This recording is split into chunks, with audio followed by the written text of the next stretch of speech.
Video. Name of the Father, Son, Holy Spirit. Dear Lord Jesus, Heavenly Father, please heal my soul. Shield me, guard me, protect me in love and light. I rebuke all evil entities. I banish them back to their source, body and blood. Amen. Thank you. I am with Kelly Jennings, and I'm looking for Harold Sadler. Are you here? So I think this is something that you've seen recently. I could be wrong, but I see, you know how like trees are bare and they've got Christmas lights on them? Almost like you're I'm not saying it's that, like if you're like walking through a park or like walking through shopping and it's like bare lights with like pretty white Christmas lights on it, and it kind of seems like it doesn't even have to be like now. It could be like there's nice restaurants that like keep that kind of stuff up all year long, because this definitely feels like an outing to me. Like I caught a quick glimpse of it. Now before that, the very first vision that I got was it was like lilac colored, like a light purple. I can't tell if it was a flower or a ribbon. It wasn't real, whatever it was. And it almost seemed like it was a clock. Like whatever this purple was, it was kind of like going over a clock. And it was like a really quick glimpse. That was when I was praying. I started seeing that. So, a decoration, if you will. Harold Sadler. Can you... I'll keep going for that Christmas. I just saw the popcorn tins that have the 3 different kinds of popcorns with the cute pictures on the side. This one looks like it's got like a golden retriever and like a bunch of like different dogs on it. Show me something more.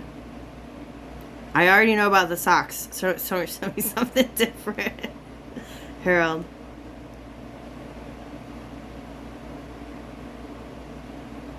I see bubble wrap and I see paper. I think it's your hands, because I know what your hands look like. Like you're holding it like this, and it's kind of like you just pause for a second and you look around, and it feels like you're about to pull paper out of like something that's like a bubble wrap envelope. Can ask for one more thing. I always see that chair. He's showing me the chair he sits in every time. Harold. Now this seems old. This looks, it's coming through gold, but it doesn't have to be gold. You know the little sets that go to a fireplace? It's like a long pole, and like one holds the sweeper and one holds the, scoop, all that. I just zoomed in on all that real quick. Harold Sadler, is there a message that you would like to give to your daughter, Kelly Jennings? Of course he loves you. I feel like he said sweet pea. He says that you look beautiful. You look absolutely amazing. Like, more so than ever. That's not to say that, like, you weren't ever beautiful, but, like, this era, this time from right now, he's like, you got it going on.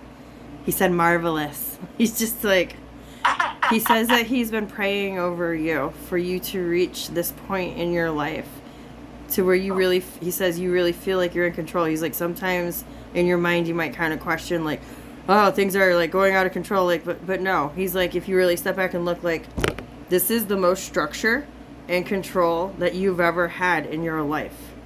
The way that like you're holding down the fort, and he's like, it's not even holding down the fort, she's just getting shit done. He says, doesn't it feel great to not feel controlled? Yes. He's winking at you. He kind of had like a little cough, like, as he did it.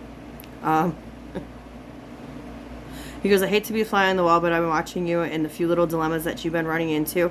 Just know that they're hiccups, and that you need to stop beating yourself up so much in regards of caring about how other people are going to feel or how things are going to turn out for other people. That's why he's saying that's why, tingles. That's why he started off with how proud he is about, how you're in control and all the things that you're doing, that you're on top right now. He says he knows that it's hard to get used to that. He says, but this is how you were supposed to be. For every time that you've ever cared or had concern so much so about how your choices were going to affect others is when you always spiraled out.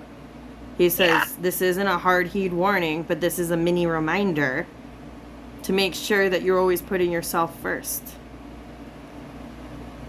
Yeah.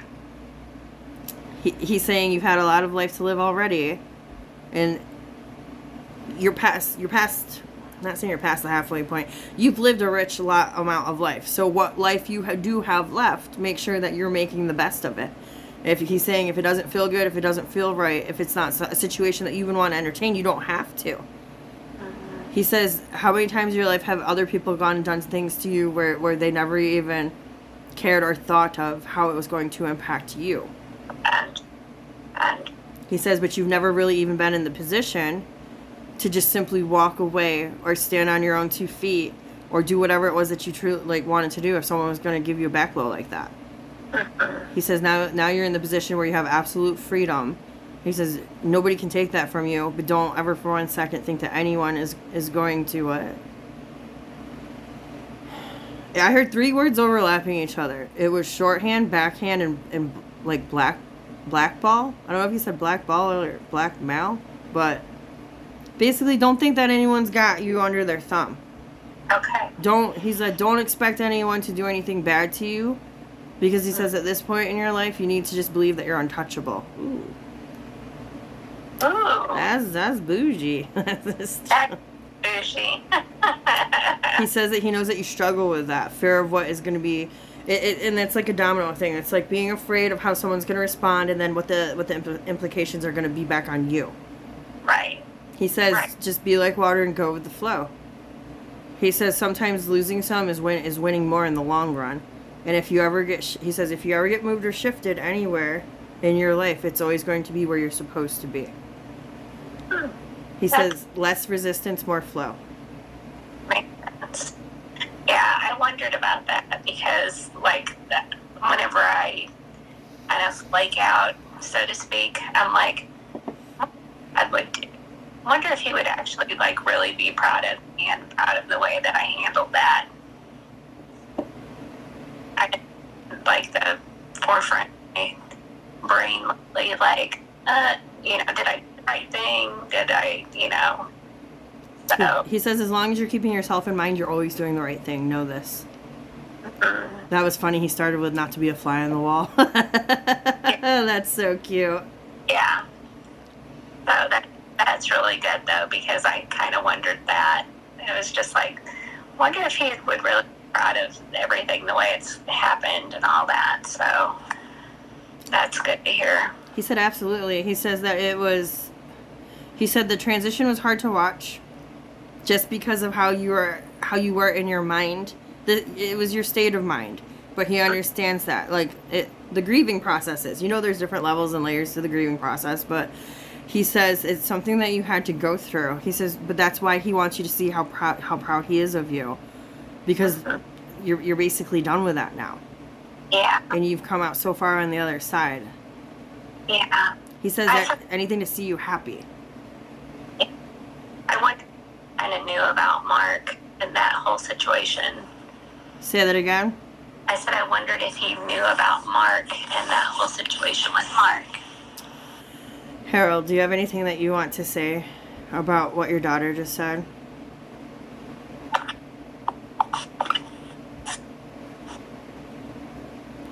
He says, men are always going to be a dime a dozen.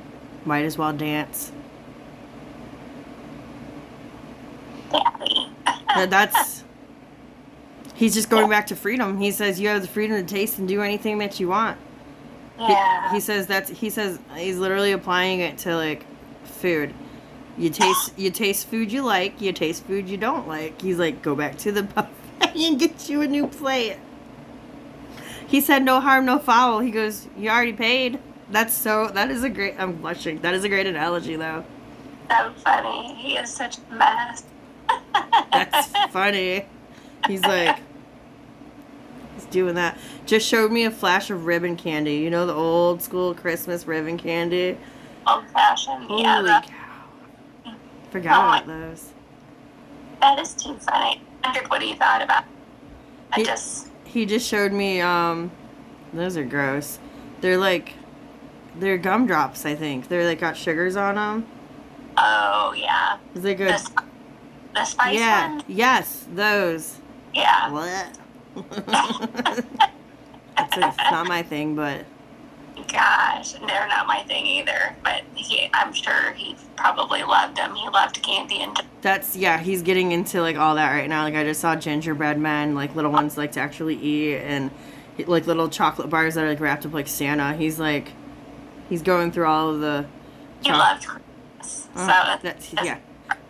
At all. He's unraveling the Christmas era right now. Energy. Does he know about like the flowers and stuff that I like put on his grave every quarter? I don't know if he gets to see any of stuff or not. May I ask the shape of his grave? It's just a normal square. Okay. The headstone or the grave itself. Well, because like when I saw the like flowers and ribbons around what looked like a clock, I wonder if that's what he was trying to show me, like right off when I was praying. I don't know what this quarter looks like yet. They haven't taken pictures of it, but they delivered it this past week. I see. Since I live so far away, normally they'll take pictures of it and send it to me, but I don't think my brother's been down there or any of my nieces have been down there, so I don't know what it looks like. I gotcha. Because it was like circle, like oval, like flowers. So like if it's like a wreath of flowers or something, I wonder if that's what he was trying to show. I think his is like a regular grave blanket, like they make out of like whatever pine branches, and they usually a wreath for his sister that was little. Okay. And like a saddle thing on my grandparents' grave. So I didn't know if he knew about those or not. So let me ask. Yeah, Harold.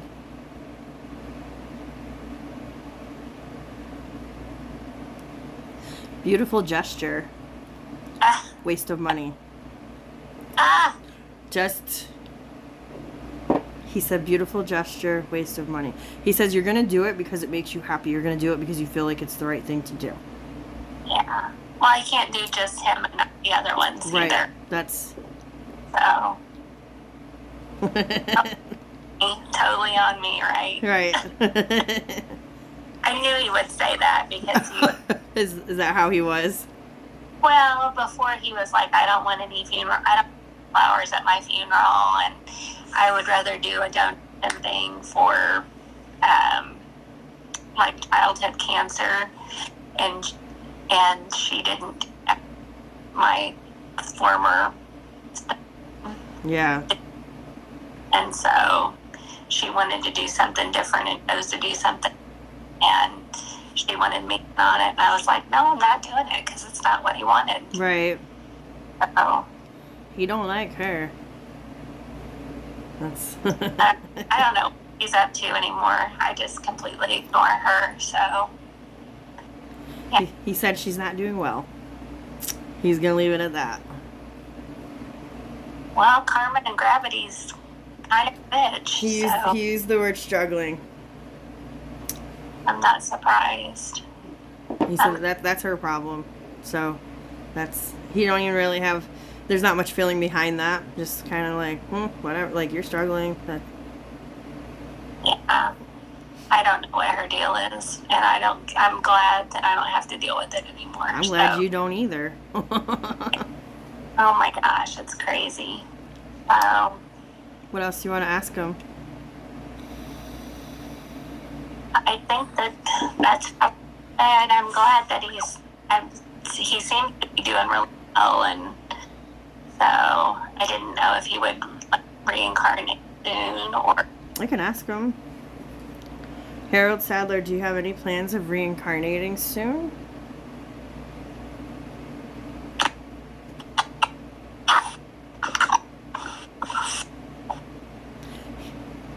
He's saying if he does, it won't be until October, but he's really on the fence of it because he does not have to go. I want to ask, is it that? Okay, so how would you put it? There's a layer of catalytic events that will be occurring here on Earth throughout the next several decades. So this is like intergalactic warfare. So those who want to come and reincarnate, fight the war. I mean, we're talking like it's gonna. If he was gonna, this is how it would be. Yeah. Then how? He chuckled and goes, "Advanced super beings," which I don't doubt. I really don't, because there's like. Carter is 5th generation. There's a new generation that's called 6th generation. These kids have like different. They're called crystalline. They're called crystal babies, which is crystalline structure in their DNA, as opposed to ours, which is more carbon. So their energy is higher frequency, lighter. They come with more gifts. They come more advanced. If you look around at these kids, we were all wondering why they were all tall and skinny and, you know, big boobs and puberty early. It's a different. Wow. People are saying that it's the food and it's this, and it's really tied in with spirituality sense. So he would have to reach a certain age. If like October would be the time frame for him to go to the mission that he was choosing, but there's also other missions out there. He's explaining to me how when he spoke of say it again. I can't get the word that he's saying. Is it clismatic? I don't know what the word. Basically, bad events. Okay. How it's going to come over the next 7 decades. It's going to be like a domino effect where each one is going to get worse. If he wants to come for one of the ones that's coming like within the next 5 to 10 years, he would have to be born in October. If not, then he would have to go back. Training is different, he's saying, than like how you'd see a soldier train here. This is like light codes and DNA activation, things like that he's explaining. But he would have to go through more workings up there in order to reincarnate for the next that word. Wow. Catalysmic. I can't say. I got it at one time. Destruction. Bad things. He said most people that are coming back are coming in warrior status. This is I do know that, hold on. This is what is happening. The Third World War is not of Earth. It's spiritual. It's the light versus the dark. Now, yes, you have government leaders, Illuminati back, you know, they are pushing dark. So that's the dark side of it, where it would look like, you know, physical wars and threats and things like that. COVID is an example of the dark side and the spiritual war. Then you have light workers, just use me as an example, who are trying to heal and fight that shit. So, like, that's what the Third World War is. How long is it gonna last? Oh my Jesus, 20 decades. 20 decades. Wow. I thought he said years. Decades. That makes me sick. That makes me really sick. Okay. Okay. So that's pretty crazy. So there's his answer. He's saying that he doesn't have to. So if you don't go back, then what?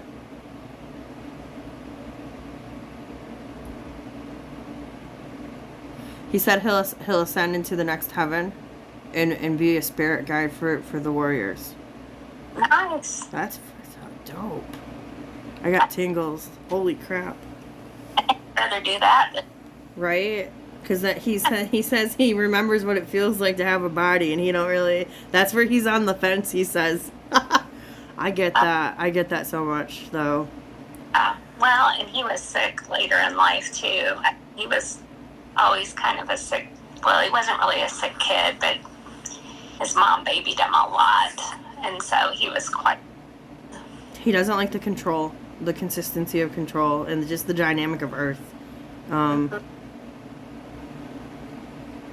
He's had other lifetimes in other planets too. Oh, That's cool. I didn't know that. That's cool. Well, he said Earth is the hardest planet for life lessons. And I said, have you been elsewhere? He said, yes. I can't get the names. So, like, one starts with a Z. It's like places that we don't even see. Like, they're not even on our radar. Like, it's so far out there, like, humans can't see or find it. Oh, that is so cool. I've never seen this side of him. I like this. This is, like, right up my alley. I like talking about this stuff. So, I mean, if you ever need somebody to talk to about that, he loves history, so he would talk about all that. That's so neat. I love that too. So that's the answer. It's maybe. If so, it'll be October. Well, I hope he does what he wants to do and doesn't. He said no force up here. No, he said that like so lackadaisical too. Like it's the energy he's giving me right now is very, very free energy. Like there's so much. It's like such a high frequency of love and light that he's omitting to me, and it reminds me of like a silky gold sheet that's just warm and flowing out, like almost like water, but it's just like very light and high vibe. That's awesome. I'm glad he's at peace with everything and having time. Hold on, Harold. Does he have a brother? he grew up with some kids that were really close, but no, he didn't have a brother. I have a brother. Is he still alive? Yes.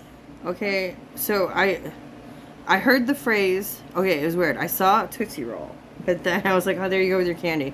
And then I heard, how do you feel about root beer? And it was like a joke. Like, it was in a joking tone. And then I said, who said that? I said, was that you? And I heard yes overlapping no. And then I heard brother. That's why I originally asked if he had a brother. But no, I don't. So I don't know if there's like a joke or a connection with your... I'll have to ask Harold. I have an older brother. Okay. And he's dad. I got you. He's like... I thought he was just joking about sweets because... No, he likes sweets. But that was just like so random. Okay. Because we know he likes candy and everything. Right, yeah. I was like, I know, I hear you. What else do you want to ask him? I think it's okay. He's probably really tired with everything going on, all that. So I don't know. I miss him a whole bunch. Well, he misses you too. So then if you want to do it this way, you still got 10 minutes left. If you want me to stop now, I'll thank him and ask if he's got anything else to say. And then if you want to do a pop-in for 10 minutes whenever you want to, you can just let me know that you're ready and we can do it that way. Okay, that's fine. That sounds good. Unless you wanted to go, I forgot Thelma. Did you want to talk to Thelma or do you want to save your 10 minutes? It's up to you. I don't care what you do. I'm just here. Let's go ahead and try to talk to Thelma and see what she... All right, let me think, Harold. Harold Sadler, thank you so much for coming through. Is there anything else you want to say to your daughter, Kelly? He said, go get him. Like, he cut me off and he said, go get him. And he winks at you. He's kind of like doing that. Anything else? He loves you and he wants you to have the most amazing Christmas ever. It doesn't matter what you do. You don't have to show up for anyone. You have to go out. Don't go out anywhere you don't want to go. He says, don't buy nothing stupid for somebody that you don't care about. He goes, I know you're good at doing that. That's... Oh. He says, just be happy. That's all he wants for you. I'm working on it. He just kissed your forehead. Aww. That was sweet. I love you. Bye. Alright, let's try Thelma. I saw poinsettias as I saw her name. I love this time of year when I do readings because everybody brings Christmas and I love Christmas, so I love seeing this. It's a good change. Yeah. I am with Kelly Jennings. I'm looking for Thelma Sadler. Are you here? I feel like when she sat a lot, she kind of like had her hand like this.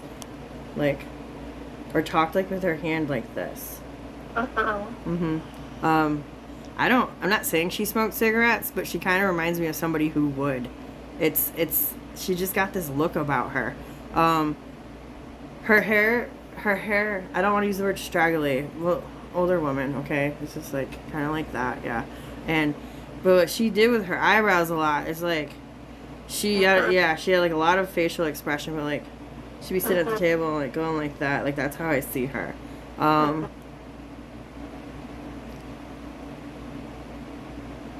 She's saying no, but it really feels like she talked a lot about people. Like, I asked her if she was like a gossiper, because that's what it feels like. She's sitting at the table talking about, did you hear that so-and-so is doing this, and then so-and-so, and what about that? Well, they're doing this. And so I asked if that, like, was she a gossiper, and she's like, no.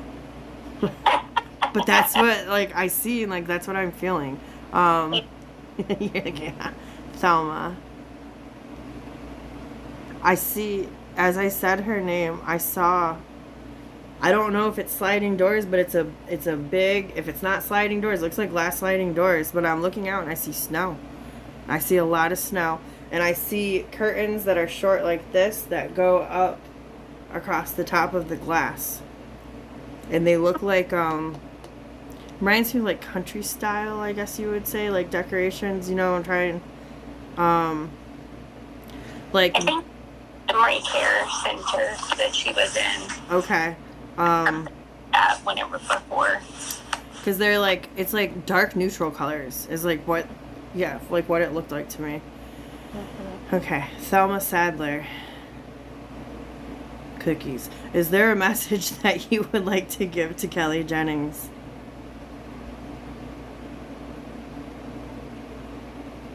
I feel like she's saying, I know that I wasn't quite honest with you when she was alive.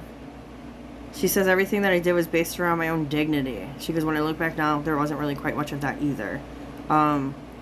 She called herself a brash woman. Very. Okay. Very. It's like she didn't like me. I could do. It didn't matter what I did. It was never ever acknowledged or good enough or any of that. She didn't like anybody, she said. She said, I didn't like anybody. Why? I'm going to ask her. I think we did it before, but I'm going to ask her again.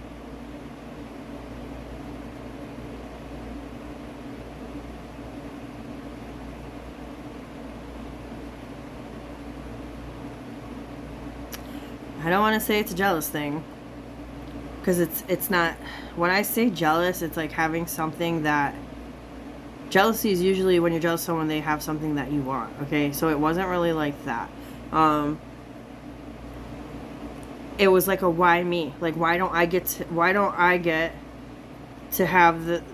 If she's someone's daughter, so it's almost like her relationship with her parents wasn't good, and then to see how you have a relationship with your dad.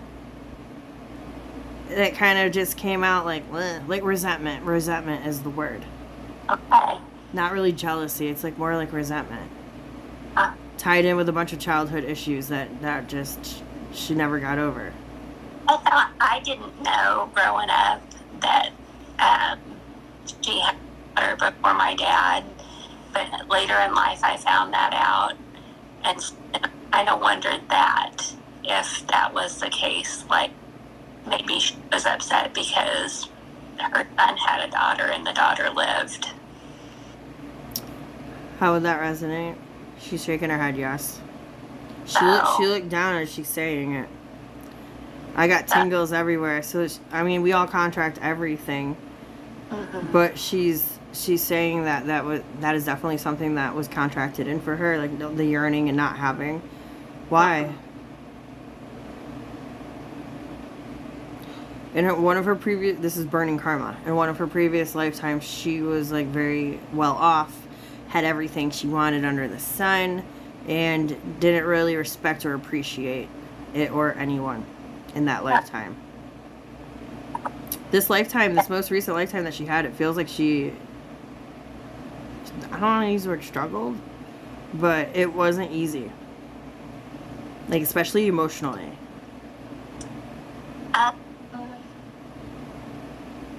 Probably agree with that. I think that when she was born, I think her family, they were like cotton picking family type thing. I'm talking way back when. Right. And my dad, her husband, was like 25 years older than her.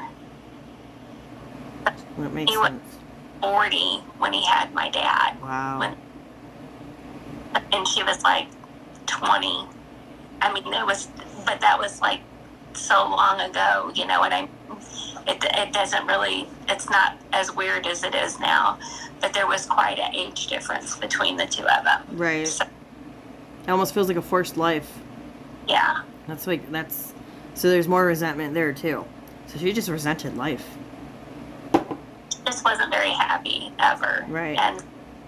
But it just was weird because like he like would baby my brother. Like I do know he was the best thing in the whole wide world, you know. And then here I am, and like I would always like get in trouble for stuff and just. She said because he was all I really had when you were talking. So. When you were talking about the babying and the best thing, and that's all she had. Like that was like her only happiness. Mm-hmm. So then he grows up and gets a life and a family, and then it's kind of like, well, what about me? What about your mom? What about your